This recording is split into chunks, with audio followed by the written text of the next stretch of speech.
হচ্ছে। যদি আমাদের মুসলিম সমাজের মসজিদের উপরে কোনো অযাচিত সংবিধানকে মান্যতা না দিয়ে, সংবিধানকে সম্মান না করে যদি কোনো সরকার, নির্বাচিত সরকার শুধু কাজের নামে অকাজকে বেশি গুরুত্ব দিতে চায়, আর পুলিশ প্রশাসন তারা সরকারের হয়ে যদি এইভাবে ন্যাকেটলি কোনো সরকারি অর্ডার, বিজ্ঞপ্তি, এইভাবে 1950 সালের একটা অর্ডারকে নিয়ে কুরবানির সময় অতিরঞ্জিত করেছিল পুলিশ প্রশাসন। বিভিন্ন সমাজের ইমামদের দিকে ভয় দেখানো, তাদের চমকানো, কাউকে বলে কুরবানি করলেই তোমাদের ধরে নিয়ে এসে জেলে পুরব, অনেক কিছু বলেছিল।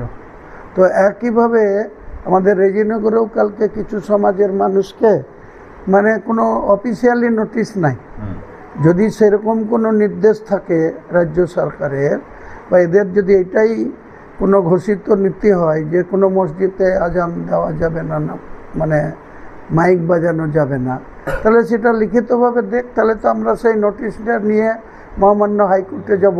কিন্তু এরা তো কোনো প্রমাণ দিচ্ছে না, এরা চমকাচ্ছে, ধমকাচ্ছে, এরা সমাজের লোককে সিভিক ভলেন্টিয়ার দিয়ে ডেকে পাঠাচ্ছে, তাও আবার একটা নোটিশ নাই, কিছু নাই।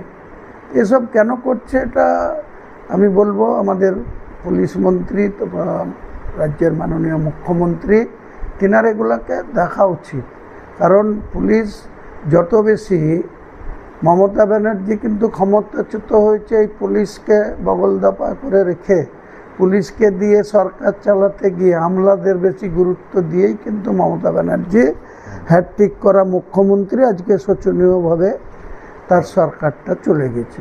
তাহলে আজকে আমি মানছি যে হিন্দু ভোটেই নির্বাচিত হয়েছে বর্তমান বিজেপি সরকার, কিন্তু হিন্দুরাও তো সমাজের মধ্যে তাদের পুজো, তাদের উৎসব, ঢাক ঢোল যেভাবে বাজে, যেভাবে মাইক বাজে, যেভাবে ইয়েগুলা বাজে, ডিজে বাজে, সেটা তো আমরা কোনো কথা বলতে যাই না। কিন্তু সামান্য মুসলমানদের একটা মসজিদে 5 ওয়াক্ত আজানটা নিয়ে এত ওনাদের কেন যে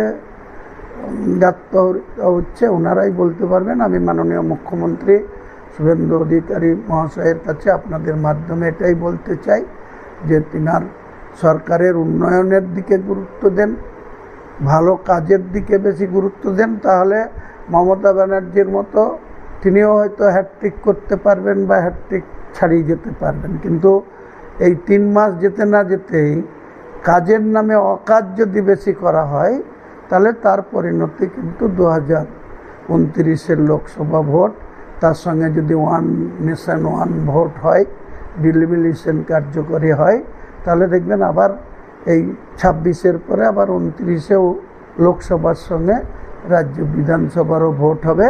তখন কিন্তু এনারা টের পেয়ে যাবে, কারণ এটা এক শ্রেণীর মুসলিমরাও যেমন এটা মানবে না, তেমনি অনেক জ্ঞানী গুণী, অনেক সম্মানিত মুসলিম হিন্দু ভাইরাও কিন্তু কোনো মতেই এই ধরনের এই যে ডিভাইডেশন করা বা এই যে সংবিধানকে উজ্জে রেখে একজনেরা মাইক বাজাবে, ঢোল বাজাবে, ঢাক বাজাবে, আর আরেকজনাদের সামান্য মাইক বাজালে, আজান দিলে বাধা হবে, এটা তো ছিল না। এটা তো বাংলার সৃষ্টি কালচার না। এটা বহুদিন থেকে বামফ্রন্ট সরকার 34 বছর ছিল, তখন থেকে এত মাইক কম ছিল। সিদ্ধার্থ শঙ্কর রায়ের টাইমে এত মাইকের সাউন্ডের ব্যবস্থা ছিল না। কিন্তু ইদানিং যাবৎ বামফ্রন্ট সরকারের লাস্ট 10 বছর আর এদের 15 বছর, এই 25 বছর ধরে প্রত্যেকটা মসজিদে মাইক আছে। তার সেইটুকুর জন্য তো কারো অসুবিধা হওয়ার কথা না। এবং সুপ্রিম কোর্টের যে গাইডলাইন আছে, যে নির্দেশ আছে, বিভিন্ন হাইকোর্টের যে নির্দেশ আছে, সেটাকে মেনটেন করেই তো মুসলমান সমাজ মাইকে আজান দিচ্ছে।